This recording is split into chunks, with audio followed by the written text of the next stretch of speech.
Hi, my name is Terry Anzaldo, and I met Greg Sutter and Elmore Leonard back in 1997, I believe it was, at Maverick Records in my office. And a little setup to how the meeting happened. I had been running promotion at Maverick Records, and Anita Camarata was the music supervisor for Jersey Films. Um, the film company ran by Danny DeVito.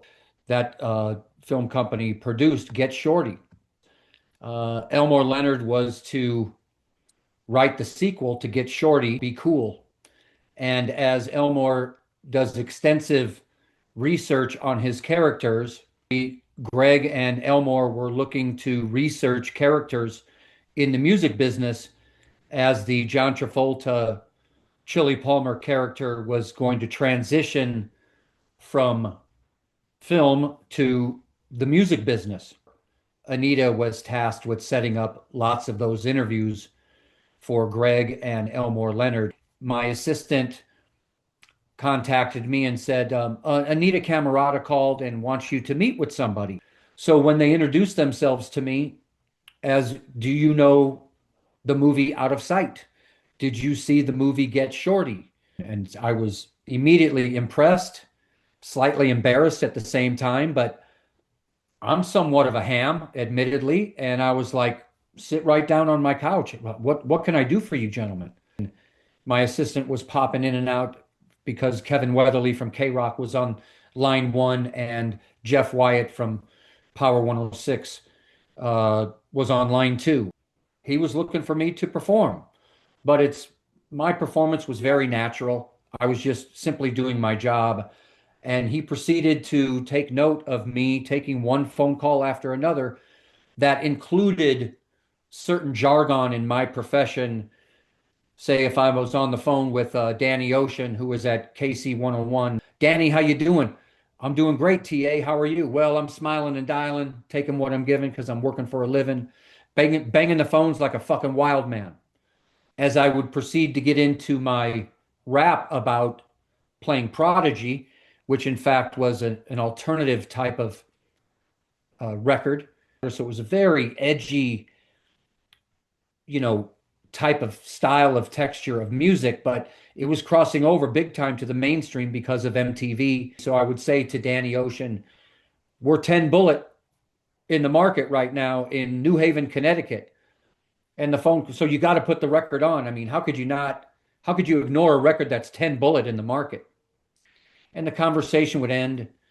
And then Dutch would say, tell me about that conversation.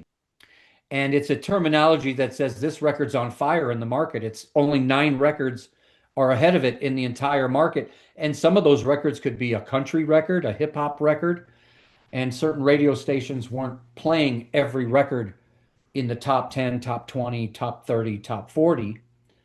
But if you made it to the top 10, it kind of didn't matter what the texture of the record or the format of the artist or the record was. If it's top 10, obviously the masses are buying it. So put this effing record on.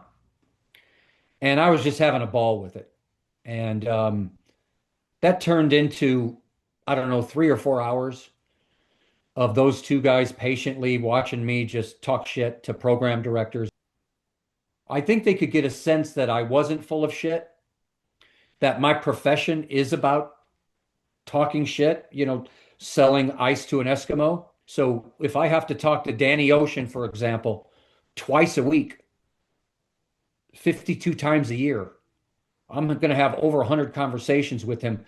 I want to be taken seriously. I can't tell him that every single record is a smash because in the record business, every single record is in fact not a smash. They are the gatekeepers. I have the content. They have the inventory. But at the end of the day, they need us and we need them.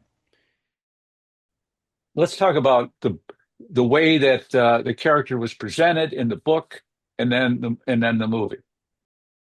And I'm about, I don't know, a third into the book.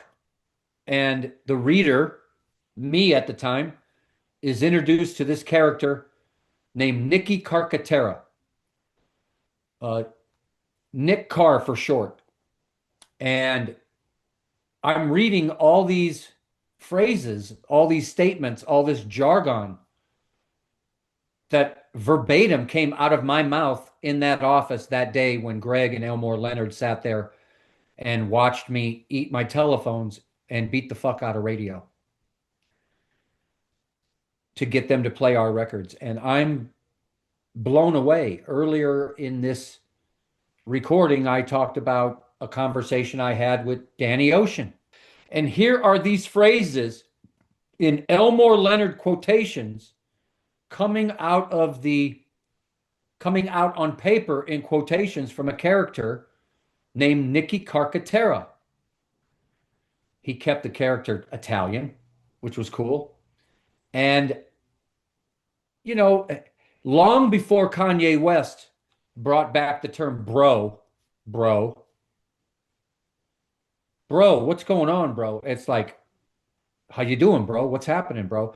It could be an Italian thing. It could be a South Omaha thing that I grew up around, but I was definitely using that term this in the mid to late 90s. And that word is showing up over and over and over again in these quotations from this character named Nicky Carr. And I'm blown away and I'm excited and I'm egoed out of my mind and I'm proud and I'm just honored and I'm like, when is this movie coming out? I can't wait. Get Shorty was so awesome. Are they, sequels are, you know, that's a touchy subject. I don't know that Elmore really wanted to do this sequel, but as I learned, Frank Mancuso nudged him the night of the premiere of Get Shorty and said, "We need you to write a second one. This is going to be a big hit." And so here we are, and I'm reading this thing, and I'm reading and I'm reading and I'm reading. As we get to the end of the book, Terry A. from Maverick Records, who is also the inspiration to Nicky Carcaterra's, all of a sudden, now the actual name, not Terry Anzaldo, but Terry A. from Maverick Records, happens to be sitting next to Chili Palmer at the hotel bar at the Four Seasons Hotel.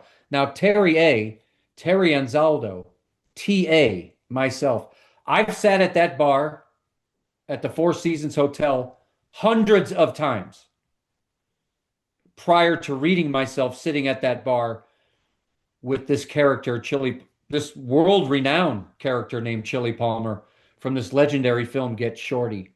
And it's just so amazing how Elmore tied that in to the last thing he said to me earlier in the day upon our meeting, that I can now go back to Detroit and write this book now.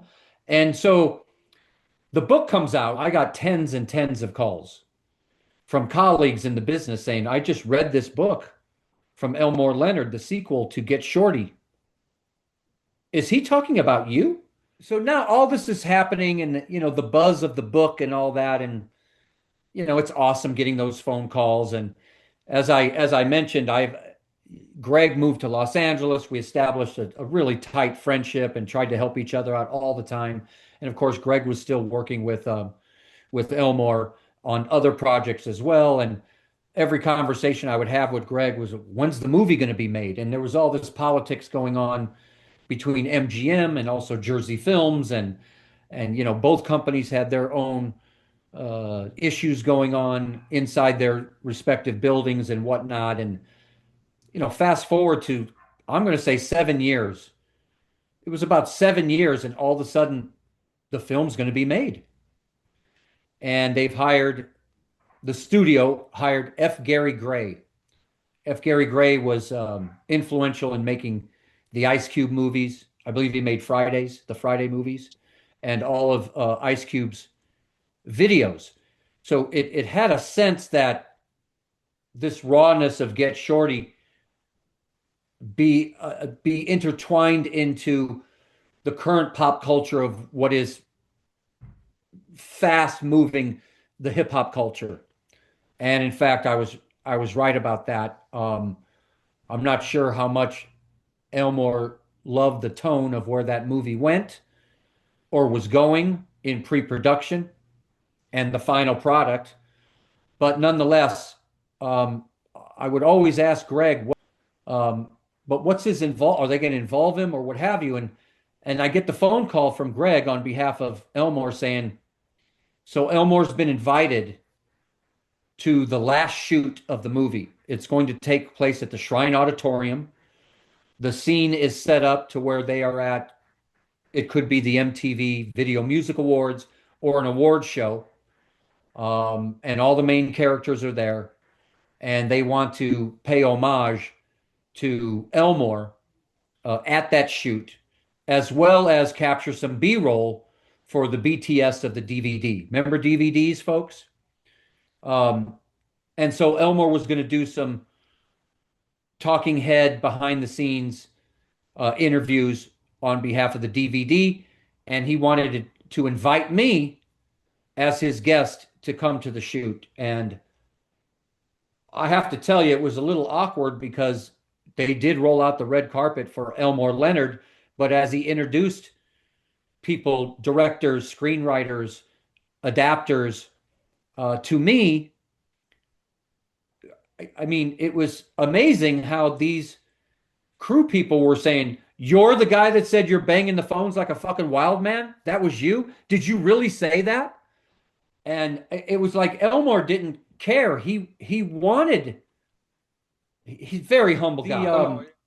The premiere happens in Hollywood, and I put on my best suit, and uh, I have to somehow, some way, get a picture with Harvey Keitel. What do you think? What did you think of his portrayal?